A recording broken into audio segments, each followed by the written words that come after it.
Buenos días, mis queridos hermanos. Le ruego a nuestro Dios que nos envíe su Espíritu, que nos capacite para poder entender su verdad, su realidad, su perspectiva.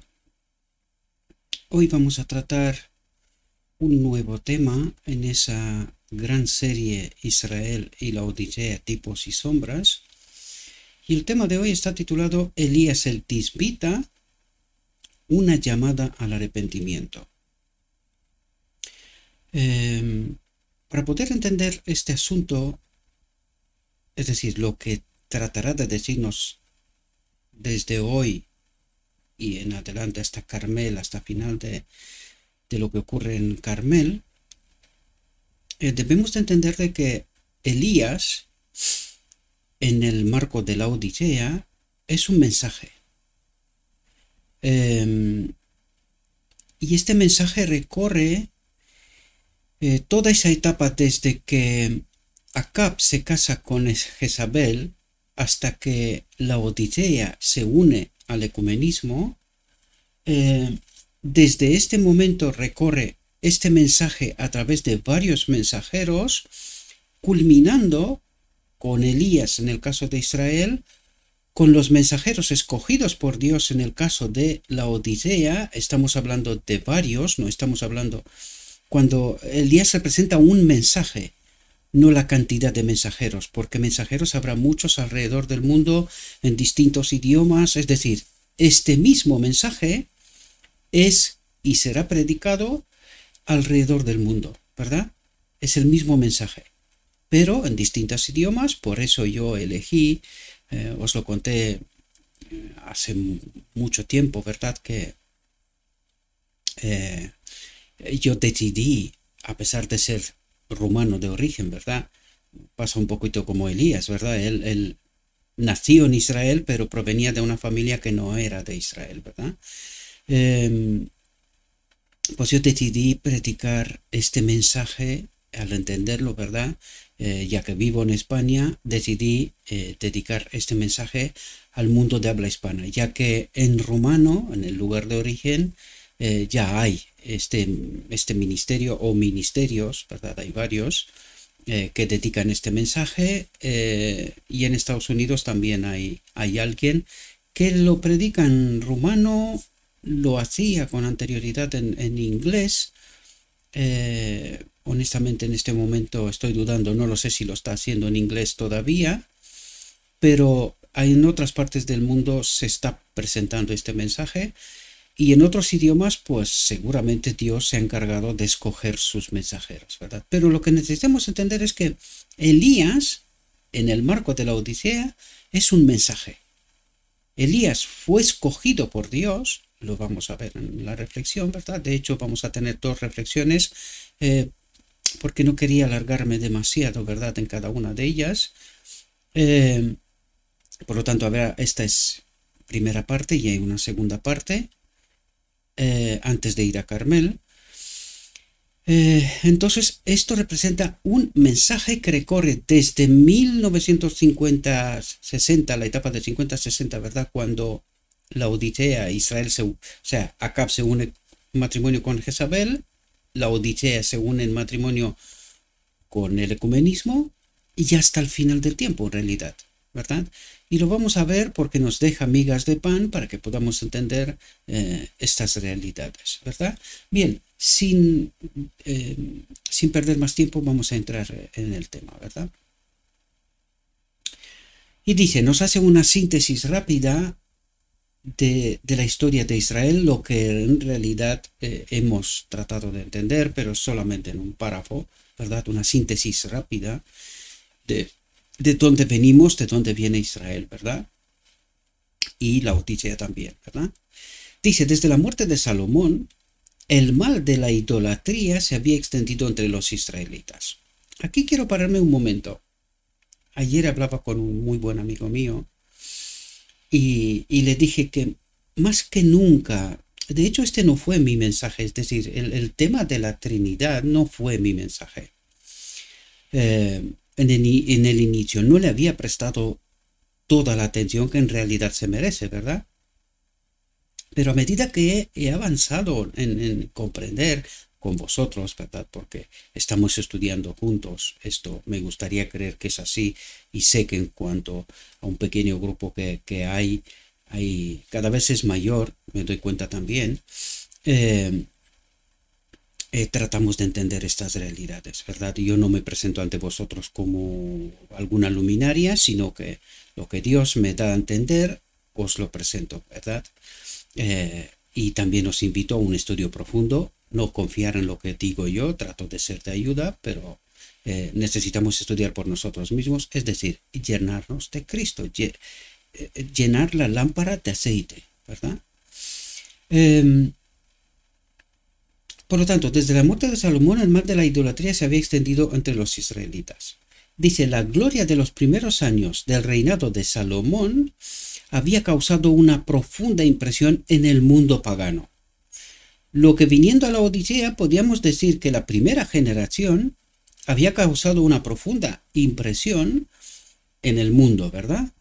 Por la teología, por el entendimiento, por el mensaje, ¿verdad? Una profunda impresión. Pero dice, y muchos habían sido inducidos a adorar a Jehová. Es decir, mucha gente se pegó al mensaje de la Odisea, aceptándolo como una realidad, ¿verdad? Pero fijaos, dice, pero la apostasía que siguió a la división, hace referencia en el caso de la Odisea, a partir de 1888, porque ahí es donde se produce la división en el marco de la Odisea, ¿verdad? A partir de 1888, pero la apostasía que siguió a la división del reino hizo que el nombre del Dios de Israel fuera deshonrado a los ojos de los paganos. La división de la Odisea, su apostasía, su camino hacia Egipto, ¿verdad?, ha desistido de que el mundo entienda que este es el pueblo escogido por Dios, ¿verdad? Lo que trata de explicarnos a nosotros. Dice, en los días de Acab, viene a los 1950-60, ¿verdad? A esta etapa de nuestra historia. Dice, la marea de corrupción amenaza, marea de corrupción, cuidado a las palabras, ¿verdad? La marea de corrupción amenazaba con desbordar la tierra como una inundación. Dice, ninguna barrera, al parecer, podía prevalecer contra su ruinosa influencia ni impedir que el torrente de la idolatría arrasara todo ante él. Es decir, lo que empecé a deciros al principio, ¿verdad? Porque es lo que trata de señalarnos. La marea de idolatría. ¿Cuál es el tema de fondo? El tema que trataba de deciros al principio, ¿verdad? No le había dado toda la importancia que se merecía, pero que con el paso del tiempo me di cuenta que este es el tema. Aparte de la justificación por la fe, Cristo nuestra justicia, el tema de la idolatría tiene que ver con la doctrina de la Trinidad. Tiene que ver con dejar de adorar a Dios, la doctrina de la divinidad, Dios como el Padre, el único Dios verdadero, y Jesucristo con sus dos naturalezas. Hemos estudiado esto, no me voy a parar aquí a explicar todo esto. Para aquellos que sois nuevos y por primera vez dais con este material, en el canal oficial hay muchísimo material. Mi invitación es vean y estudien estos temas, ¿verdad? Quiero recordaros, porque siempre en la descripción del vídeo encontraréis, por desgracia por ahora, vamos a ver qué es lo que ocurre con la página de Facebook y con mi Facebook en realidad, porque tengo 30 días para que vean qué es lo que ha pasado después de hackearme aquel hombre que no tuvo otra cosa que hacer, ¿verdad? Más que hacer daño. Todavía no tengo acceso a esa página, ni la página oficial, pero también encontraréis el link a la reflexión en origen. Es verdad que está en inglés, pero tenéis las traducciones. De paso, espero no olvidarme de nuevo del tema de la doctrina de la Trinidad, que este es el fondo en realidad, y eso es lo que quiero deciros. Que este es el fondo que tuvo Israel, adoración a otros dioses. Este es el fondo que tiene la Odisea también. Y le resulta sorprendente este asunto, porque no entiende, la Odisea no entiende cómo puede ser que ella adore ídolos. Pues lo tiene en casa, encima de la mesa. Es como este elefante que está en el salón, pero nadie dice nada. Y es la doctrina de la Trinidad. La historia de Israel, tipos y sombras, nos lo revela. El Espíritu Profecía, el mensaje dado a la Odisea, lo revela. ¿Qué necesitamos? Estudiar y dejar de ser idólatras. Volver a Dios, ¿verdad? Ayer mismo compartí en el canal de Telegram una reflexión hecha por otros hermanos que tratan muy bien el tema de la Trinidad, con un manifiesto que también está en el canal de Telegram. Todos aquellos que queráis, pues allí tenéis el material, más el tema de la Trinidad explicado muy bien en un material de 50 y tantas hojas. Es un archivo PDF en donde tenéis los textos de la Biblia, del Espíritu Profecía, todo lo que necesitáis para entender la aberración de la falsa doctrina de la Trinidad, ¿verdad? Y cuál es la verdadera doctrina, ¿verdad? Bien, ahora me acuerdo de un mensaje que alguien me dejó en uno de los canales donde se comparten estos materiales, y os pido disculpas que tengo que hacer todo esto, pero tengo que hacerlo porque es una pregunta recurrente que me hacen. Y alguien me estaba preguntando, bien, Gabriel, aparte de dar gracias, y yo también agradezco que ven mis reflexiones, ¿verdad? Pero me estaba preguntando, bien, si la Odisea está en apostasía, ¿qué hacemos con nuestras ofrendas, verdad? Entonces yo dije, intenté explicarle, ¿verdad? En pocas palabras, porque, claro, no es lo mismo explicaros en un vídeo que escribir, ¿no? Además, teniendo en cuenta mi origen, yo no fui educado en español, me eduqué por la gracia divina, ¿verdad? Perdonadme un segundo. Hay muchísimo calor aquí, llevamos una buena temporada con un calor tremendo, por encima de 40 grados, aquí donde yo vivo. Me estaba preguntando qué hace con las ofrendas. Entonces yo dije, ¿qué es lo que el Evangelio nos dice? Podríamos decir, porque estamos estudiando justamente esta realidad, podríamos decir que el pueblo pues podía retener estas ofrendas y no hacer lo que Dios había mandado hacer, ¿verdad? En la venida de Cristo, ¿estaba Israel en apostasía? Pues ya lo vemos. Y de hecho esos temas terminarán justo antes de la venida de Cristo. Pasará por los pequeños profetas, como los llamamos, ¿verdad? Explicándonos realidades, ¿verdad? ¿Qué hizo Cristo? Pues él respetó el Evangelio y llevó al templo lo que tocaba, ¿verdad? Las ofrendas. ¿Qué es lo que necesitamos hacer nosotros, la Odisea? Aparte de que este asunto es un tema de conciencia, es muy personal, y que para poder entender esta realidad necesitamos quedarnos con un escrito, está, y quiero basarme en esto, por lo que trato de explicaros. Si nosotros dejaríamos de llevar las ofrendas al templo, digo templo entre comillas, ya sabéis que el templo somos nosotros, ¿verdad? Pero el lugar de reunión, a la iglesia, voy a respetar esos términos para que nadie se confunda de lo que estoy hablando. Esto implicaría un juicio y una sentencia. Es decir, nosotros juzgamos qué se tiene que hacer con estas ofrendas y una sentencia porque dejamos de hacer lo que el Evangelio nos dice y somos nosotros quien decidimos qué, cómo y de qué manera, ¿verdad?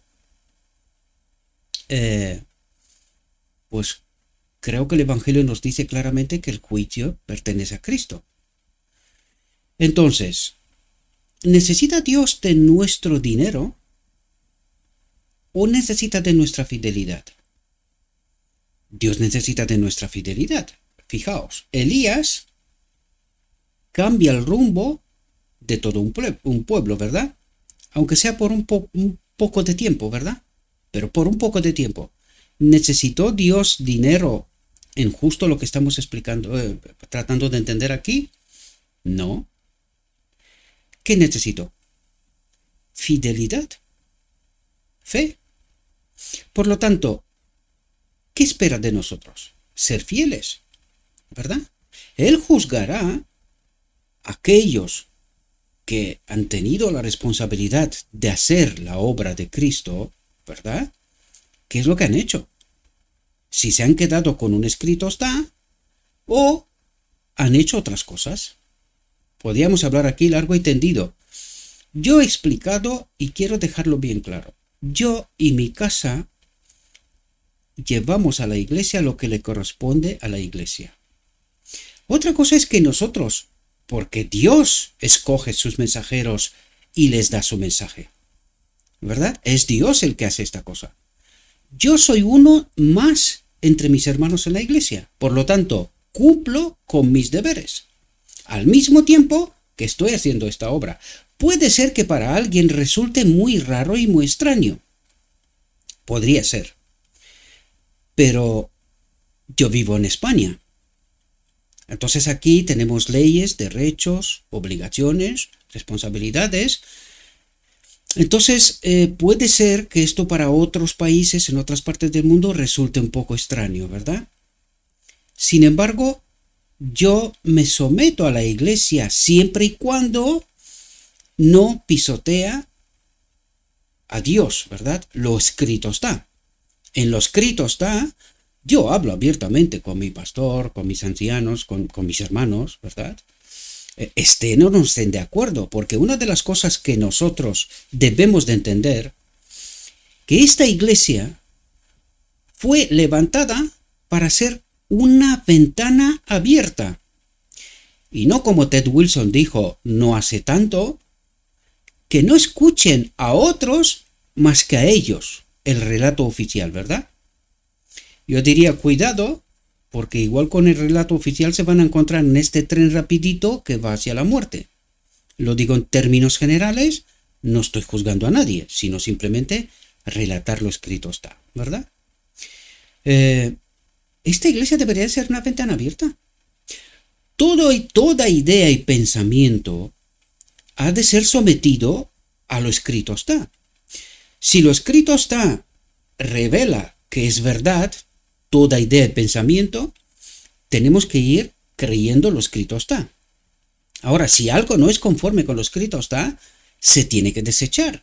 Es como Pablo dijo, está bien que haya partidas, discusiones, ideas, temas, propuestas en medio de vosotros, pero que estudiando, que es justamente lo que hicieron los pioneros, ¿verdad? Han de llegar a una sola conclusión, han de creerla, han de vivirla, han de experimentarla. Esa tiene que ser la filosofía y el pensamiento del remanente final. Mentes abiertas a todo. ¿Por qué? Porque contrario a lo que mucha gente cree, el Evangelio no es un libro cerrado. Tal como vemos, verdades antiguas hoy nos revelan verdades frescas, realidades frescas. Entendimiento, ¿verdad? Porque ¿qué propósito tiene todo lo que estamos estudiando? Preparar el remanente, preparar un pueblo que glorifique a Dios. ¿Y qué estamos estudiando? Cosas que han pasado ya miles de años, podríamos decir, ¿no? ¿Todavía hay un mensaje para nosotros hoy? Sí. Entonces el libro es la Biblia, el Evangelio y el Espíritu Profecía, ¿un libro cerrado? Pues no nos dijo la sierva que todavía hay mucha verdad que descubrir. ¿De dónde? De lo escrito está. Que son esas piedras preciosas escondidas aquí, ¿verdad? Por lo tanto, espero haber respondido no solamente a la persona que me hizo una pregunta en el canal, sino a todos vosotros, queridos. Nadie nos ha puesto a nosotros como jueces. Nosotros, los buenos y los malos, iglesia militante, iglesia triunfante, vamos a convivir juntos hasta el final, hasta que Dios hará sus juicios, ¿verdad? Escogerá quién es quién, ¿verdad? Por lo tanto, nosotros hemos de someternos a lo escrito está. Estuve a punto de decir a la iglesia, no, a lo escrito está. Y la misma iglesia también se tiene que someter a lo escrito está. Por eso estamos hablando de la falsa doctrina de la Trinidad. Por eso Dios nos resalta la apostasía nacional vista en la reflexión anterior. Por eso Dios levanta un mensajero como Elías en el caso de Israel. Un mensaje a través de mensajeros escogidos por Dios en el caso de la Odisea, para que de este pueblo que está en apostasía resulte un remanente, ¿verdad? Un pueblo que cambie, que se arrepienta y que adore al verdadero Dios. Pidiéndoos perdón por tanta extensión, no tenía intención de hacer esto, pero me someto al Espíritu y cuando tengo que decir las cosas, hay que decir las cosas para todos nosotros, ¿verdad? Y espero que nos pueda servir, ¿vale? Entremos de nuevo en nuestro tema. Ninguna barrera, al parecer, podía prevalecer contra su ruinosa influencia, ni impedir que el torrente de la idolatría arrasara todo ante él. Y esto es lo que vemos a partir de los años 50 hasta el 80. Se prepara, ya empezó mucho antes, ¿verdad? Se prepara la doctrina de la Trinidad y se vota, por fin, después de 50 años, en el marco de la Odisea. Esto es la culminación de la apostasía y parece ser que ninguna barrera, al parecer, podía prevalecer contra su ruinosa influencia. Es decir, este elefante está en medio del salón, nadie se da cuenta, ni acepta que está en idolatría, pero en realidad estamos adorando a un otro Dios. Lo digo estamos en términos generales, ¿verdad? Ya sé que hay quien no cree y no acepta esta doctrina, ¿verdad? Pero espero que podáis entender que el fondo del asunto es ¿a quién adoramos? ¿Al verdadero Dios? ¿O estamos en el engaño y creemos adorar al verdadero Dios cuando en realidad, tal como dijo Cristo a los judíos, vuestro padre es Satanás?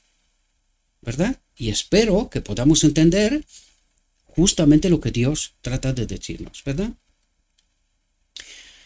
Fijaos, porque aquí viene al año 80. Aquí está.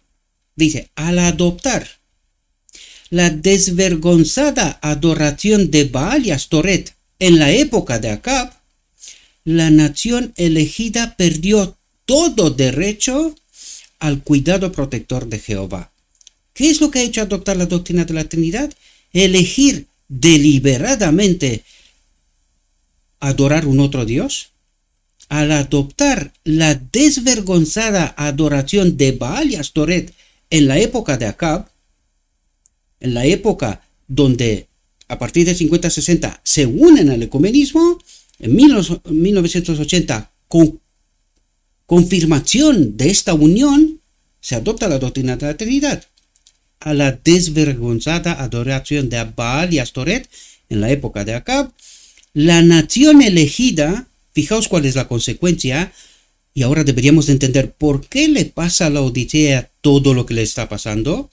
La nación elegida perdió todo derecho al cuidado protector de Jehová. ¿Por qué? Porque nosotros elegimos adorar a un otro Dios, siquiera dándonos cuenta de lo que estamos haciendo, ¿verdad? En todas las direcciones habían levantado el altar de la profanidad, en todas direcciones, dice, ante el cual profetas y hombres leales, siervos de Dios del cielo, habían derramado su sangre. Es decir, hemos anulado en un momento toda la historia del cristianismo de la era de los gentiles. Hombres, profetas y hombres leales, siervos de Dios del cielo, habían derramado su sangre. El conflicto de los siglos nos habla sobre este asunto, ¿verdad? Dice, la atmósfera moral estaba nublada con el humo de la idolatría nacional. No quedaba nadie. Nadie. Y esto ocurre en la Odisea. Todo el mundo, lo digo entre comillas, está adorando la doctrina de la Trinidad, ya que es la doctrina oficial, ¿verdad? Ya sé que hay un remanente que no ha doblado su rodilla ante Baal, ¿verdad? Dice, tan profunda y tan extendida era la apostasía que sólo por medio de terribles juicios podían cumplirse los propósitos de Dios para Israel. Y en la próxima reflexión veremos estos terribles juicios que habían de cumplirse.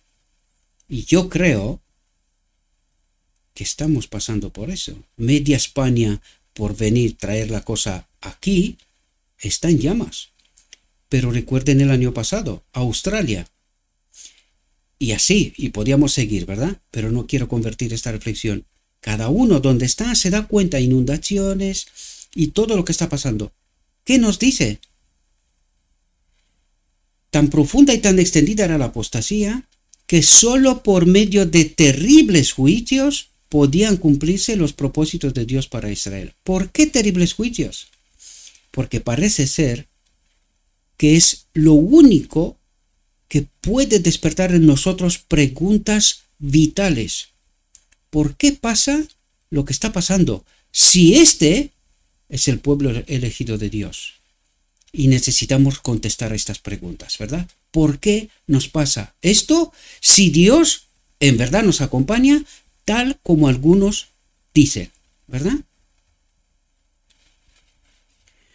Y fijaos, dice, fue en ese momento cuando Elías fue enviado como mensajero elegido por Dios al pueblo de Israel. Dice, al pueblo de Israel. ¿Dónde tiene que hacer Dios ese despertar? Desgraciadamente, queridos, en su propio pueblo, caído en total apostasía. Dice, o nacional si queréis, ¿verdad? Elías no fue llamado de una posición elevada en la vida o de una ciudad de renombre para tomar su lugar en la obra de Dios. ¿Qué nos dice el Espíritu Profecía? ¿Quiénes serán los mensajeros al final del tiempo? Elías no fue llamado de una posición elevada en la vida o de una ciudad de renombre para tomar su lugar en la obra de Dios. Aquí podíamos ver quiénes fueron los pioneros, con quién empezó la obra de poder entrar en el día de la expiación. William Miller, un granjero. ¿Quiénes son los mensajeros escogidos que hoy los tenemos y lo vemos a través de todos los canales, sean Facebook, YouTube o redes sociales, ¿verdad? De las redes sociales, porque parece ser que es la única forma, lo veremos luego en las reflexiones también, es la única forma por donde los mensajeros de Dios se pueden dirigir. ¿Por qué? Porque Jezabel quitó el púlpito al pueblo de Dios en realidad, ¿verdad? Entonces Dios no puede hablar dentro del marco de la iglesia. Tiene que buscar otros medios y tiene que escoger otros mensajeros, aparte de los que tienen el sacerdocio. Entiéndame, ¿verdad? Utilizo las palabras del Evangelio, ¿no? Son maestros de Israel. Elías no fue llamado de una posición elevada en la vida o de una ciudad de renombre para tomar su lugar en la obra de Dios. Y el Espíritu de Profecía nos dice, hombres del campo, de los huertos, de criar animales y cosas así, gente que no está preparada especialmente, ¿verdad? Pues serán escogidos por Dios para llevar este mensaje, el mensaje de Elías, ¿verdad? A la iglesia, y a través de la iglesia los 144.000 soltarán este mensaje al mundo, ¿verdad? Dice, nació entre los montes de Galaad, al este del Jordán, y procedía de una nación, Elías procedía de una nación, aunque fue nacido en Israel, pero él pertenecía a una familia que no pertenecía a Israel en realidad, ¿verdad? Dice, nació entre los montes de Galaad, al este del Jordán, y procedía de una nación que se había visto salpicada por las abominaciones de los amoreos. Pero comenzó su trabajo con la palabra de fe y poder en sus labios, y toda su vida estuvo dedicada a la obra de la reforma. Y aquí quiero decir lo que ya os dije antes. ¿Qué necesita Dios de nosotros? Nuestra fidelidad, nuestra fe, ¿verdad? Nuestro compromiso con la verdad. Pues Elías no fue llamado de una posición elevada en la vida, sino de un ser normal. ¿Qué es lo que tenía especial? Su dedicación a la obra de la reforma, viendo lo que estaba pasando en Israel, ¿verdad? La suya, atentos, esto tiene que haber un parecido, porque después de Elías viene alguien que tiene esa etiqueta, por decirlo de alguna manera, ¿verdad? La suya era la voz de alguien que clamaba en el desierto, Juan el Bautista más tarde, ¿verdad? Para reprender el pecado y hacer retroceder la marea del mal. Dice, este alguien clama en el desierto, dice. No en la iglesia, en el desierto. ¿Por qué será? Dice, y mientras venía al pueblo como un reprensor del pecado, fijaos cómo se manifiesta el amor de Dios, en contraste con este falso amor predicado por el enemigo de Dios. Fijaos, y mientras venía al pueblo, Elías venía al pueblo con un mensaje de Dios. ¿Qué mensaje? Dice, mientras venía al pueblo como un reprensor del pecado, su mensaje ofrecía el bálsamo de Galaad, dice, el amor de Dios incluido allí. Lo vamos a ver en esta y en la otra reflexión, la siguiente, cómo se manifiesta el amor de Dios, ¿verdad? A las almas enfermas de pecado de todos los que deseaban ser curados. Dice, cuando Elías vio que Israel se hundía cada vez más en la idolatría, ni hablar de reforma, ni hablar de nada. Y por cierto, aquí, quiero recordaros, mis queridos hermanos, que en la primera etapa de Ted Wilson, toda la iglesia global fue invitada a ayuno y oración para que venga la lluvia tardía, el Espíritu Santo, ¿verdad? Pues se terminó aquello y no pasó nada. Curioso, tampoco nadie dijo nada. Oye, si nosotros somos el pueblo de Dios, si nosotros estamos haciendo lo que Dios pide que hagamos, ¿por qué no contesta? ¿Por qué no contesta? Que Israel se hundía cada vez más en la idolatría. ¿Cuál es el elefante en medio del salón? Doctrina de la Trinidad. Deliberadamente hemos elegido adorar a un otro Dios. ¿Dónde está el pueblo de Dios?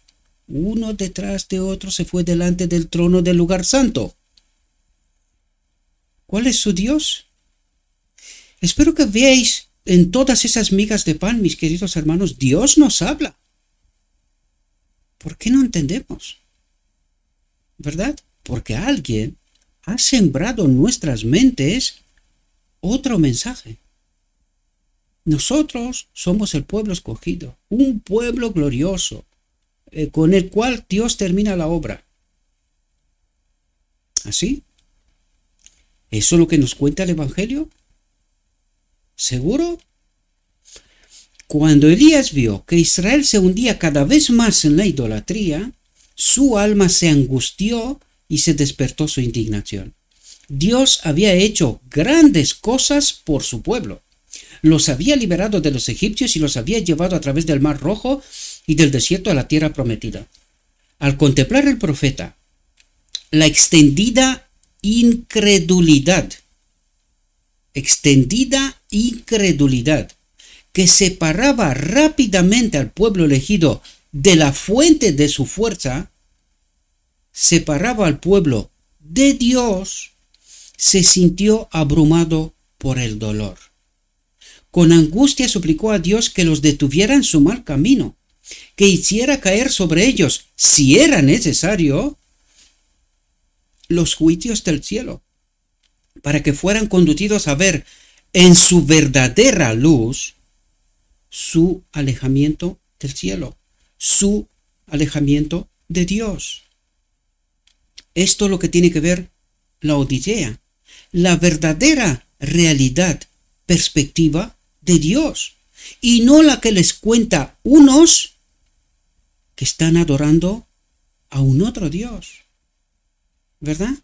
Dice, ansiaba verlos llevados al arrepentimiento antes de que llegaran a tal extremo en sus maldades que provocaran al Señor para que los destruyera por completo.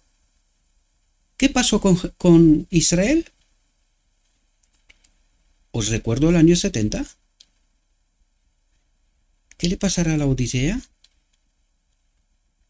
¿Por qué Dios termina con un remanente, teniendo una iglesia? Necesitamos entender la realidad del Evangelio, queridos, y el grito desesperado de Dios que nos arrepintamos. Y si os parece extremo lo que estoy diciendo, pues enseguida lo veremos. La próxima reflexión nos habla del grito desesperado de Dios a su pueblo. ¿Por qué querréis perecer? ¿Por qué querréis perecer? Me estoy adelantando, ¿verdad? Pero tremenda, tremenda es la caída de este pueblo. Y ni siquiera lo ve, ¿verdad? La oración de Elías fue atendida. Dice la apelación, la insistencia y la advertencia no habían logrado que Israel se arrepintiera. ¿Por qué? Porque creía que iba bien. Estando en idolatría, Israel creía que estaban en un escrito está. Tremendo, ¿verdad? Ceguera tremenda. Y ni siquiera cuando Dios trata de enviar un mensaje, de despertarlos, Israel no se arrepiente. Dice, había llegado el momento en que Dios debía hablarles por medio de juicios. Dios no sabe qué más hacer para salvar al hombre. Los adoradores de Baal afirmaban que los tesoros del cielo, el rocío y la lluvia, es decir, la presencia del Espíritu Santo, ¿verdad?, no provenían de Jehová, sino de las fuerzas gobernantes de la naturaleza. Los sacerdotes de Baal enseñaban que era a través de la energía creativa del sol que la tierra se enriquecía y producía abundantemente.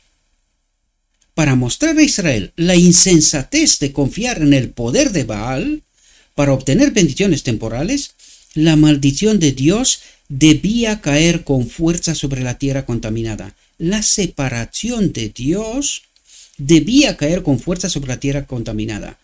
Porque Dios no maldice, ¿verdad? Sino que simplemente se aparta. Recuerden Apocalipsis, los 4 ángeles poco a poco se apartan. ¿Y qué es lo que ocurre? Lo que estamos viendo en la realidad. Lo que estamos viendo en la realidad. Lo que nos cuenta también aquí, ¿verdad? Dice, hasta que Israel se volviera a él con arrepentimiento y lo reconociera como la fuente de toda bendición, no caería sobre la tierra ni rocío ni lluvia. No habrá la lluvia tardía. Eso es lo que trata de explicarle la Odisea, ¿verdad? No habrá la lluvia tardía. ¿Y qué significa eso? Anda tu nombre que vives, pero estás muerto. Sin mí nada podéis hacer. A Elías se le confió la misión de entregar a Acab el mensaje de juicio del cielo. A Elías, moderno, a los mensajeros de Dios modernos, se le confió la misión de entregar a la iglesia el mensaje de juicio del cielo, a los maestros de Israel, pero a la iglesia también, ¿verdad? Elías no buscó ser el mensajero del Señor, sino que fue el Señor, lo vimos en el conflicto de los siglos, Él escoge, les obliga y les da su mensaje. Y tienen que hacer lo que tienen que hacer, ¿verdad? Dice, no buscó ser el mensajero del Señor. La palabra del Señor vino a él. Y hemos de obedecer, ¿verdad? y celoso por el honor de la causa de Dios, no dudó en obedecer el llamado divino, aunque obedecer parecía invitar a una rápida destrucción a manos del malvado rey. Esto requiere valentía, queridos. Esto requiere valentía. Esto requiere preparación y compromiso también, ¿verdad? No es tirarte a lo loco sin saber a dónde vas y qué es lo que tienes que hacer. Este no era Elías. Elías se estaba preparando allí donde estaba. Y su celo, su compromiso, hizo que Dios lo escogiera y le diera el mensaje. Lo envió. Por lo tanto, cuidado, no vaya a ser que nos engañe el enemigo también por aquí, porque también habrá de estos, ¿verdad? Dice, el profeta partió de inmediato y viajó día y noche hasta llegar a Samaria. Al llegar al palacio no solicitó la admisión, ni esperó a ser anunciado formalmente. Vestido con los toscos ropajes que solían llevar los profetas de aquella época, pasó entre los guardias, aparentemente sin ser visto, y se quedó un momento ante el asombrado rey. ¿Qué es lo que trata de decirnos aquí? Que no necesitamos pedir permiso a nadie para poder proclamar el mensaje. El mensaje viene de Dios, fuimos escogidos por Dios e hemos de proclamar el mensaje. No necesitamos pedir permiso a nadie para hacer esto. Lo digo porque ya lo hemos estudiado en reflexiones anteriores en el espíritu de profecía, ¿verdad? Elías no se disculpó por su abrupta aparición. No trató de justificar si yo soy escogido por Dios, si el mensaje es de Dios, no. Él presentó, lo escrito está, el mensaje de Dios y no pidió permiso a nadie. Lo presentó. Luego cada cual ha de tomar su decisión. Lo que estoy diciendo está escrito. Hemos de entender. Si no lo entendemos, por algo es, ¿verdad? Elías no se disculpó por su abrupta aparición. Uno mayor que él, gobernante de Israel, le había encargado que hablara. Y levantando la mano hacia el cielo, afirmó solemnemente por el Dios vivo que los juicios del Altísimo estaban a punto de caer sobre Israel. Dice, los juicios de Dios estaban a punto de caer sobre Israel. No habrá rocío ni lluvia estos años, declaró, sino según mi palabra. ¿Qué es lo que trata de decir? No habrá el Espíritu Santo, la lluvia tardía, sin un arrepentimiento, según lo escrito está. Esto lo digo en los términos de la Odisea, en el marco de la Odisea. Esto es lo que necesitamos entender. No habrá rocío ni lluvia estos años, no habrá la lluvia tardía, declaró, sino según mi palabra, según lo escrito está. ¿Qué dice lo escrito está? Arrepiéntete. Sin arrepentimiento no habrá lluvia tardía. Pero el Espíritu de Profecía nos dice, sí habrá. ¿Para quién? Para los que se arrepienten. Los que se arrepienten experimentarán la lluvia tardía. Los que no se arrepienten no experimentarán la lluvia tardía, ¿verdad? Solo mediante el ejercicio de una fuerte fe en el poder infalible de la palabra de Dios, Elías transmitió su mensaje. ¿Comprendéis? Los mensajeros de Dios, solo mediante el ejercicio de una fuerte fe en el poder infalible de la palabra de Dios, Elías transmitió su mensaje.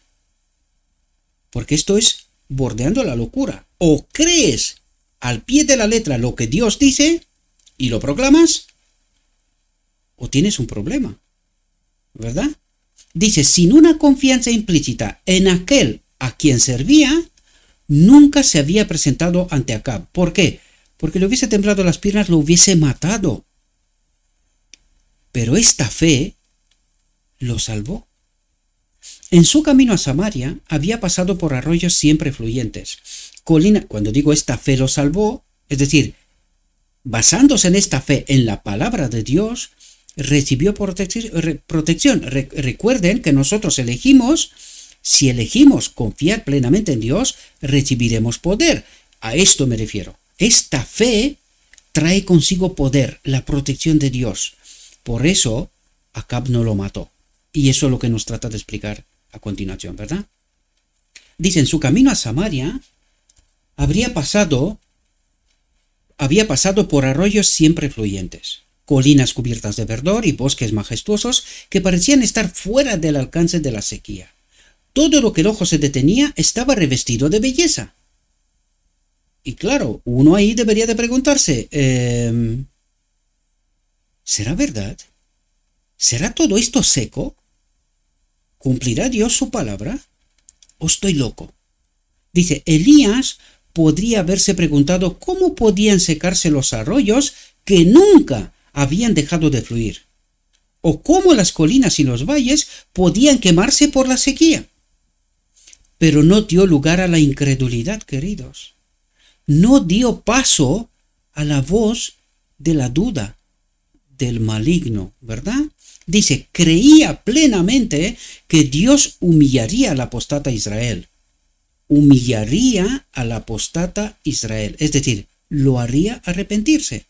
De esto se trata, ¿verdad? Y que por medio de los juicios sería llevado al arrepentimiento. ¿Entendemos? El decreto del cielo había salido. La palabra de Dios no podía fallar. Y a riesgo de su vida, ¿qué es lo que tiene que hacer el remanente final? Siempre os dije, no tratarán de preservar su vida, sino que confiarán plenamente en lo escrito está. Proclamarán la verdad y no les importaría lo que pueda ocurrir con su vida. ¿Qué ocurre? La historia que vamos a seguir, todas esas reflexiones, nos explicará qué pasará con aquellos que obedecerán a Dios. El Espíritu Profecía nos dice que se les asignará hasta 2 y 3 ángeles a cada uno y serán protegidos. ¿Verdad?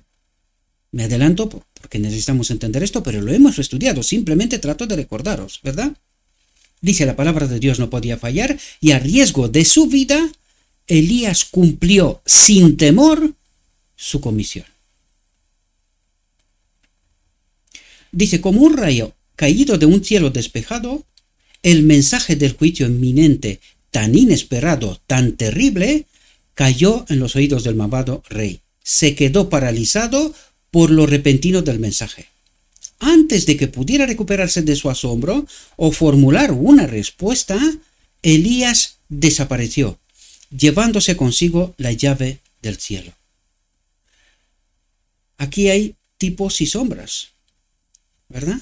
Nosotros damos el mensaje y no buscamos supremacía, no buscamos estar a la vista, sino soltamos el mensaje y nos vamos. Permitimos que cada uno tome su decisión, ¿verdad? Nosotros no tenemos que convencer a nadie de nada. Cada uno con libertad tiene que tomar su decisión. Eso es lo que trata de decir. Antes de que pudiera recuperarse de su asombro o formular una respuesta a Acab, Elías desapareció llevándose consigo la llave del cielo. Sin esperar a ver el efecto de su mensaje, Elías se fue tan repentinamente como había venido. Su objetivo era pronunciar la palabra de aflicción. Cumplida esta, se retiró inmediatamente. ¿Entendéis lo que tenemos que hacer? Nosotros damos el mensaje y permitimos que cada cual tome sus propias decisiones. Nosotros no tenemos que convencer a nadie de nada. ¿Tienen la verdad? ¿Cómo hemos decidido nosotros? ¿Cómo he decidido yo obedecer? Pues ellos tienen que hacer lo mismo. Con lo escrito está. No me tiene que convencer nadie, sino Cristo mismo, el Evangelio. Dice, su palabra había encerrado los tesoros del cielo y solo su palabra podía abrirlos de nuevo. Estos tipo antitipo o tipos y sombras, su palabra, el Evangelio, había encerrado, me vengo a la Odisea, ¿verdad?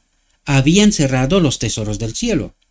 Allí está escondida la verdad, todo lo que necesitamos, ¿verdad?